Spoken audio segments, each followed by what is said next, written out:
kebutuhan manusia yang tidak terbatas, akan tetapi alat dan bahannya itu terbatas.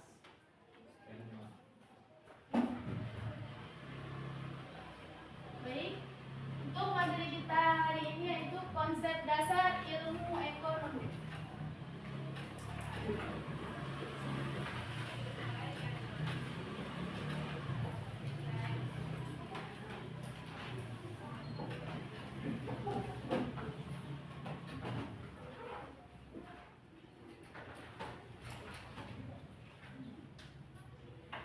Oke, untuk tujuan pembelajarannya yang bisa baca, yang suaranya keras. Boleh. Tujuan pembelajaran yang pertama mendeskripsikan konsep ilmu ekonomi, yang kedua mengidentifikasi inti masalah ekonomi, yang ketiga menjelaskan penentuan pilihan yang tepat, yang keempat menjelaskan skala prioritas dan pengelolaan keuangan, dan yang terakhir menjelaskan kebutuhan dan alat pemenuhan kebutuhan.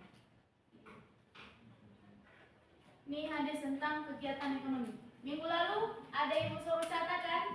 Ada yang hafal hadisnya? Quran surah Al-Jumu'ah ayat 9 sampai 10 tentang perdagangan. Ada yang hafal?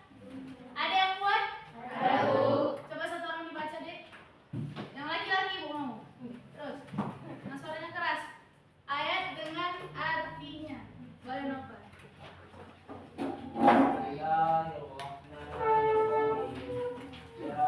Ayyuhalladzina amanu idza nudiya lis-sholati min yaumil jumu'ah fas'au ila dzikrillahi wa dzarul bai' dzalikum khairul lakum in kuntum ta'lamun wa idza qudiyatis sholati fantashiru fil ardi wabtaghu min fadlillah wa dzkurullaha katsiran la'allakum tuflihun. Subhanallahul azim. Dengan menyebut nama Allah yang Maha Pengasih lagi Maha Penyayang. Wahai orang-orang yang beriman, apabila telah diserukan untuk melaksanakan sholat pada hari Jumat, maka segeralah kamu mengingat Allah dan tinggalkanlah jual beli. Yang demikian itu lebih baik bagimu jika kamu mengetahuinya. Apabila telah dilaksanakan sholat, maka bertebarlah kamu di bumi. Carilah karunia Allah dan ingatlah Allah sebanyak-banyaknya agar kamu beruntung. Alhamdulillah Allah segala puji. Ini video tentang ilmu ekonomi.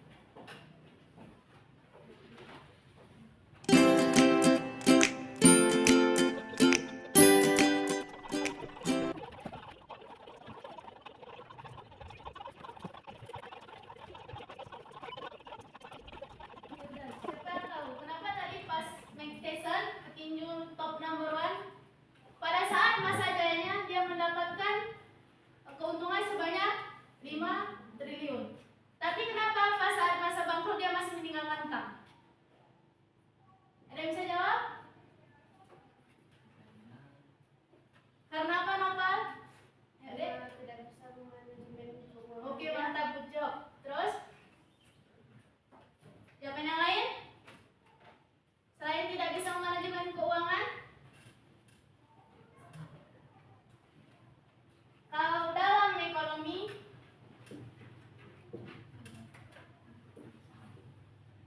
udah ada kan dicatat minggu lalu?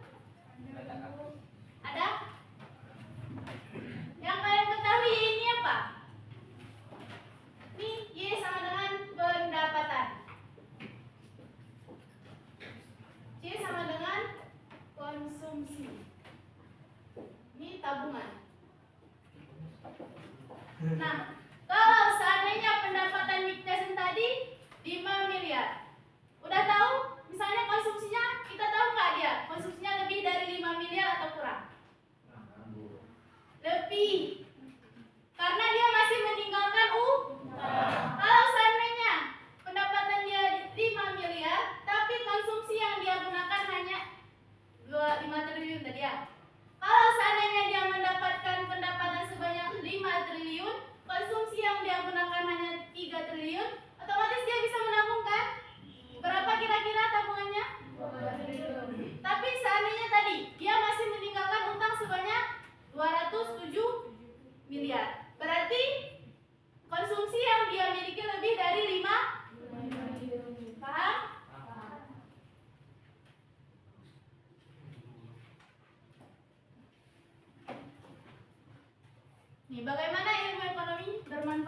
kehidupan sehari-hari.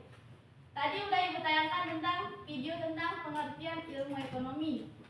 Selanjutnya dijelaskan dengan contoh Nick Tyson, petinju top nomor 1 di dunia. Kira-kira manfaat ilmu ekonomi bagi kehidupan sehari-hari itu apa sih? Manajemen uang. Oke, manajemen uang. Oke, mantap. Jawab terus.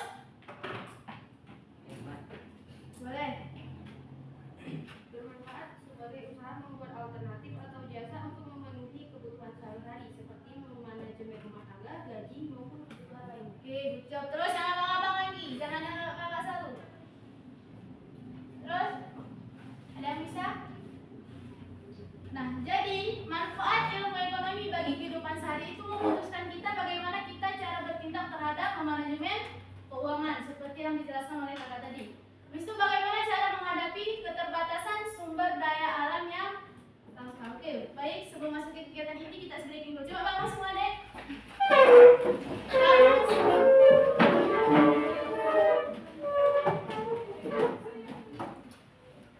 Oke, udah?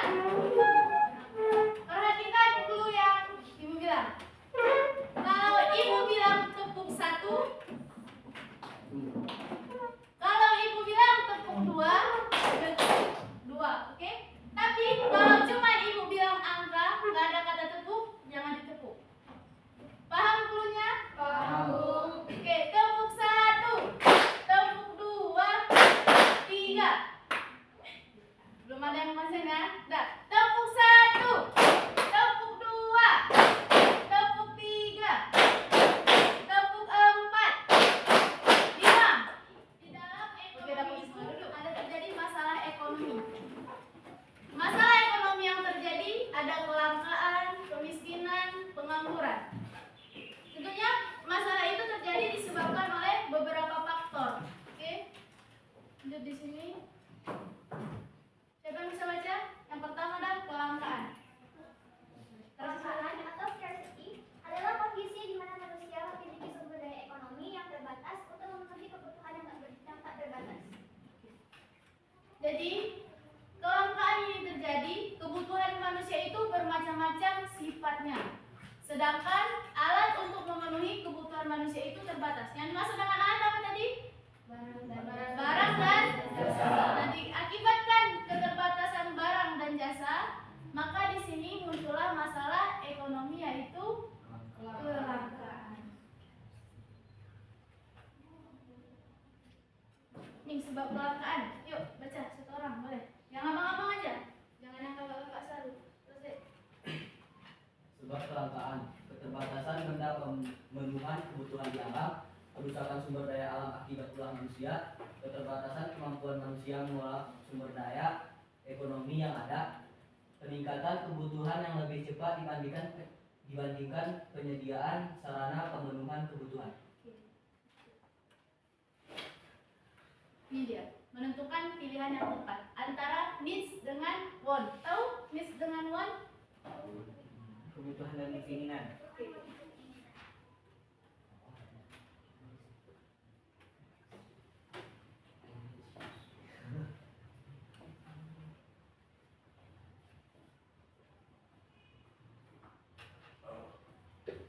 Kira-kira yang dimaksud dengan kebutuhan itu apa, Dek? Kebutuhan itu kayak pangan.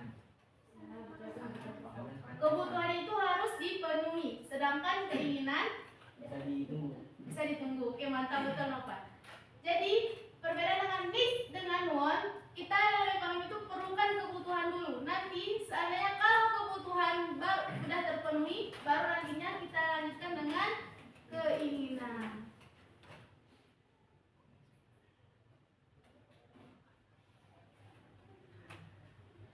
Ini tentang skala prioritas dan pengelolaan keuangan.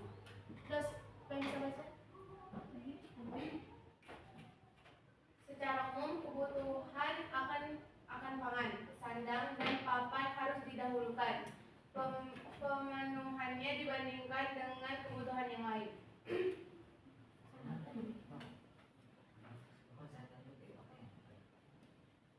Nih, kebutuhan utama SPP. Sandang, pangan. Sandang itu apa? Pakaian ya? Kayak pakaian.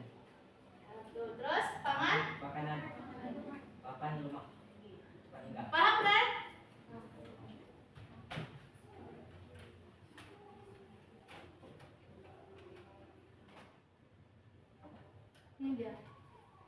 Prioritas yang pertama itu kebutuhan primer, kebutuhan pokok atau kebutuhan. Sekarang ada S, sandang, pangan, Pak. Itu yang kedua, kebutuhan sekunder, kebutuhan yang masa akan datang. Setelah kebutuhan primer terpenuhi, baru kebutuhan selanjutnya. Setelah kebutuhan sekunder ada kebutuhan tersier. Tahu kebutuhan tersier? Kebutuhan akan barang mewah. Setelah kebutuhan primer terpenuhi, maka kebutuhan sekunder lanjut.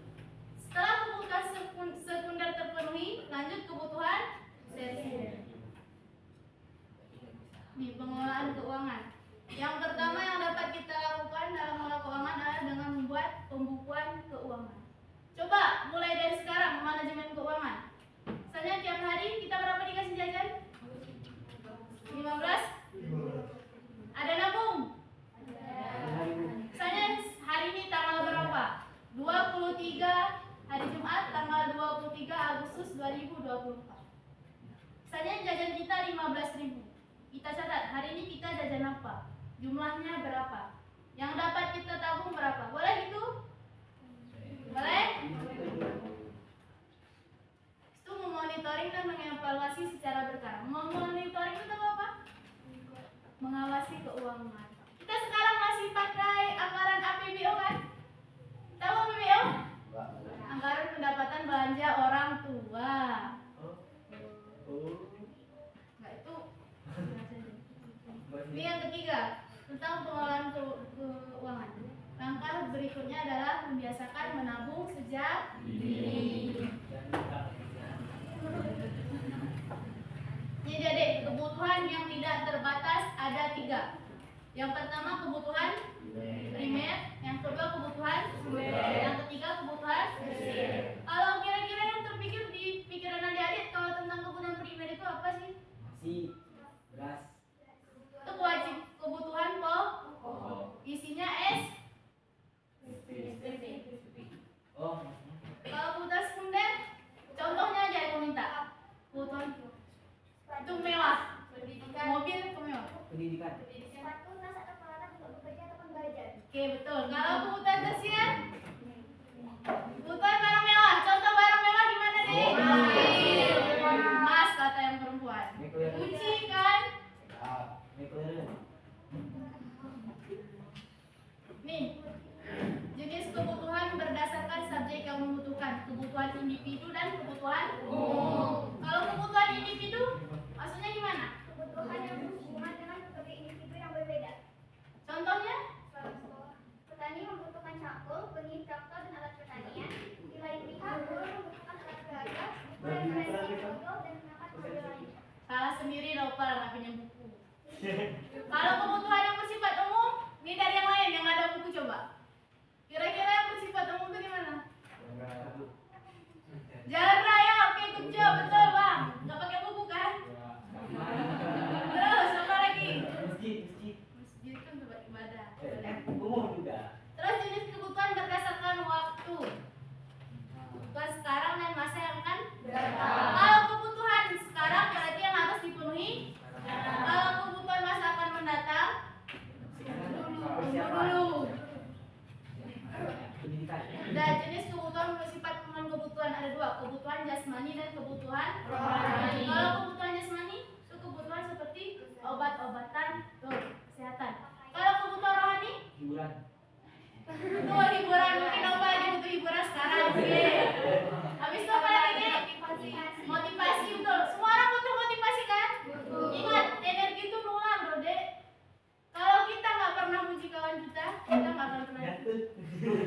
Contoh kayak ini, ibu di depan marah-marah, pasti kalian kayak lagi masuk kan? Tapi kalau ketawa-ketawa, kalian ketawa juga orang nggak lucu. Tuh. Nih, kebutuhan dan alat pemenuhan berdasarkan jenis barang. Kalau yang pertama berdasarkan cara memperolehnya ada dibagi 2, barang ekonomi dan barang non ekonomi. Kira-kira kalau barang ekonomi itu gimana? Kerja. Harus kerja dulu baru mendapatkannya kan? Kalau barang non ekonomi itu yang sudah tersedia di alam. Contohnya seperti sumber daya produksi yang pertama, tanah,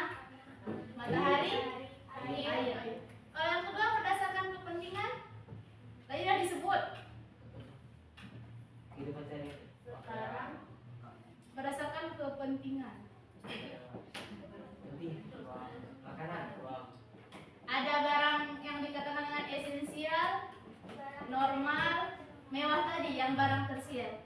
Yang ada buku. Kalau esensial gimana Dek maksudnya? Barang esensial adalah barang yang sangat diperlukan untuk memenuhi kebutuhan sehari-hari. Contohnya? Nggak tahu kan? Makanan, betul. Nopal nih lapar ya. Makanan, oke. Terus kalau kebutuhan normal, normal tuh seorang tuh akan membelanja sesuai dengan pendapatannya tuh. Hukum Gosen 1. Itu namanya seorang akan melakukan pembelanjaan atau melakukan konsumsi sesuai dengan pendapatannya. Itu dikatakan dengan kegunaan normal. Kalau mewah tadi, dia sebenarnya nggak perlu, tapi untuk meningkatkan status Sosial. walaupun misalnya udah ada mobil Avanza, perlu tambah Fortuner. Oke, itu dikatakan dengan barang mewah. Selanjutnya berdasarkan cara penggunaannya. Berdasarkan cara penggunaan, barang dapat dibedakan menjadi barang pribadi dan barang publik. Kalau barang pribadi itu berarti Barang yang dimiliki dan digunakan oleh sendiri. Kalau barang publik, contohnya kayak jalan raya, oke, yang bersifat publik, bersifat umum. Selanjutnya berdasarkan cara pengerjaannya, ada barang mentah, barang setengah jadi, dan barang jadi. Kalau kira-kira barang mentah gimana? Kapas kalau belum diolah masih menjadi barang mentah, ya kan? Kalau barang setengah jadi, benang perlu diolah juga kan? Itu benang sebelum menjadi baju masih menjadi barang setengah jadi. Kalau barang jadi, baru kemeja nih yang siap kita pakai. Oke? Selanjutnya berdasarkan cara pengerjaannya. Udah tadi ya. Berdasarkan bentuk dan sifat. Ada barang yang bersifat tetap, ada yang bersifat sementara. Kira-kira yang bersifat tetap itu setelah kita produksi apa? makanan. Makanan bersifat sementara. Yang bersifat tetap apa, Dek? Gedung. Oke, sifatnya panjang, tapi bentuknya gedung. Oke, yang kedua, yang bersifat sementara. Makanan. Kan lupa lapar. Terus bahan bakar, oke boleh. Ini dia, barang dan jasa berdasarkan kegunaan suatu barang. Ini kalau dalam ekonomi dikatakan dengan nilai guna utility.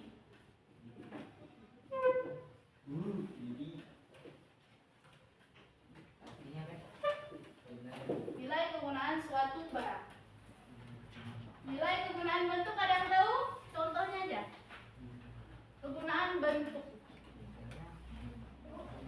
Kayu, seandainya kalau kita bawa jadi tukang panglong, bisa menghasilkan kursi nggak dia? Bisa. Nambah nilai guna kan?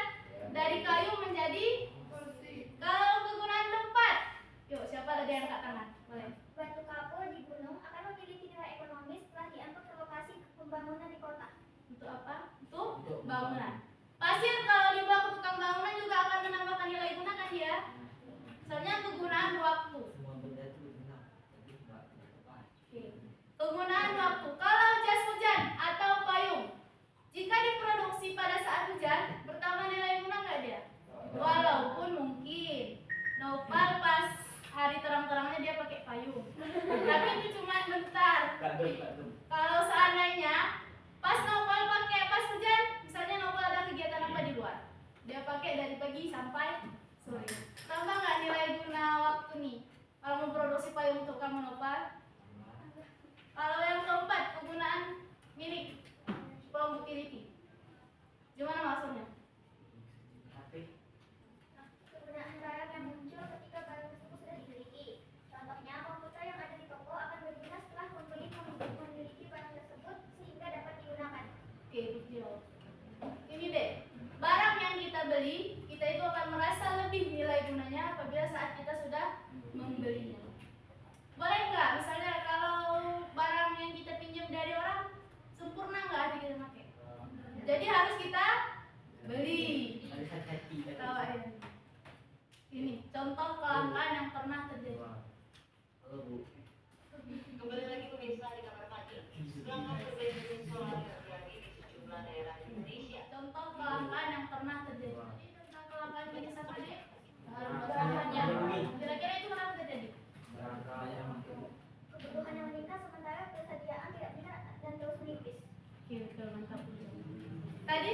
menjelaskan kebutuhan manusia itu bermacam-macam sifatnya, sedangkan alat untuk memenuhinya terbatas.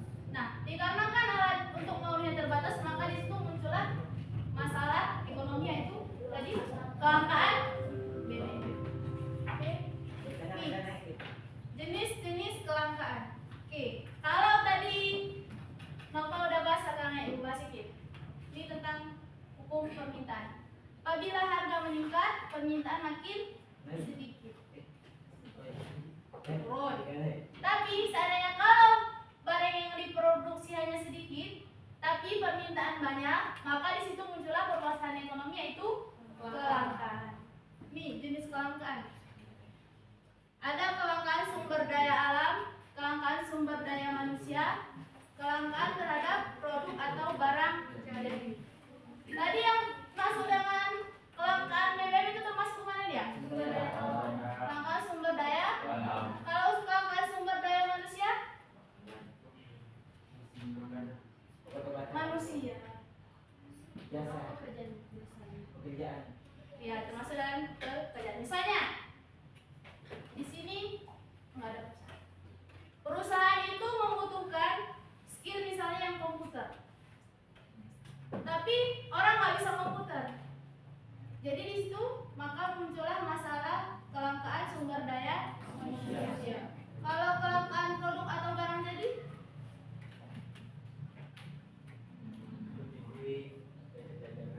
Jajan-jajanan. Apa deh? Nah ini nanti yang akan kalian diskusikan. Coba bentuk kelompoknya di 4 kelompok aja. Hitung dari situ. 3. Satu di sini di kelompok nomor, kelompok 2 di sini, kelompok 3 di sini, nanti kelompok 4 buat aja dulu. Oke? Tadi karena kita bahas tentang kelangkaan BBM, tentang bensin kan? Ini kelompok berapa, Dek? Kelompok 3, bukan lagi kelompok 3 tapi kelompok solar. Kelompok 2 kelompok Petani. Ini kelompok 1 tentang premium. Baru kelompok 4 tentang pratama. Di sini Ibu akan memberikan 3 kriteria penilaian. Ada sikap, pengetahuan, keterampilan. Sikap kalian di dalam kelompok, gimana kalian menghargai pendapat teman kalian. Tapi kalau dari pengetahuan, nanti gimana kalian cara jawab pertanyaan dari kelompok yang lain di depan. Itu keterampilan yang ketiga. Itu gimana cara kalian mempresentasikan pada teman-teman kalian. Oke? Waktunya 15 menit ya. Oke?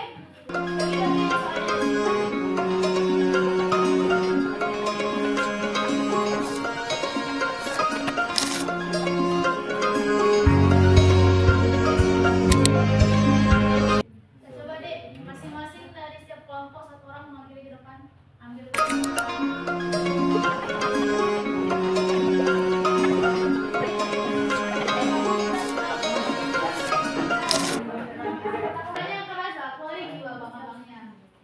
Soal 1, seperti keterangan video yang telah kalian lihat tadi tentang kelangkaan. Coba kalian perhatikan contoh kasus bah ini. Coba kalian ceritakan apa yang terjadi pada setiap gambar. Manakah keadaan yang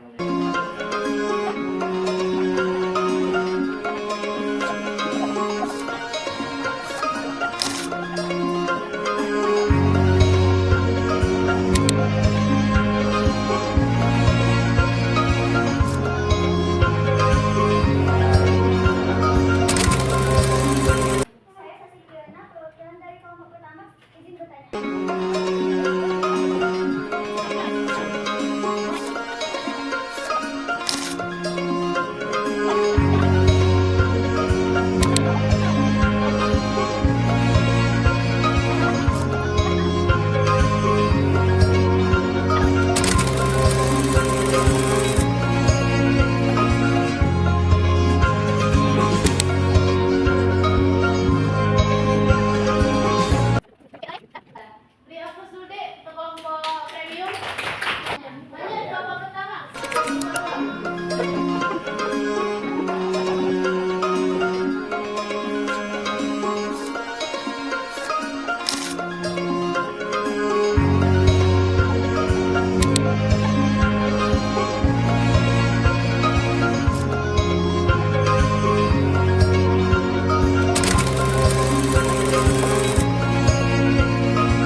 biaya peluang. Oke? Silakan cari di rumah terkait materi biaya peluang. Oke? Gimana Kak pembelajaran hari ini, Dek? Seru kah? Tidak seru kah? Membosankan? Fundamental. Nah, coba untuk PR di rumah dicatat. Untuk PR di rumah cari 10 jenis kelangkaan yang pernah terjadi. 10 jenis kelangkaan yang pernah terjadi di Indonesia aja. Di Indonesia. Oke. Ya, boleh tentang sumber daya manusia tadi ada beberapa kan? Sumber daya alam, produk atau barang jadi, boleh.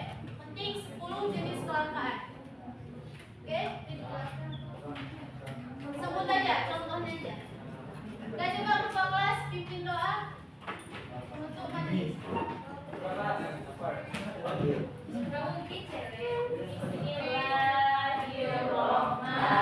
Bismillahirrahmanirrahim. Subhanakallahumma wa bihamdika asyhadu an la ilaha illa anta astaghfiruka wa atubu ilaika. Nanti itu di fotokopi ya. Yang betul aja yang kelompok pertama. Di fotokopi nanti harus ada pribadi untuk bahan belajar di rumah. Oke? Dan mungkin sekian dari ibu untuk hari ini. Mohon maaf atas segala kekurangan.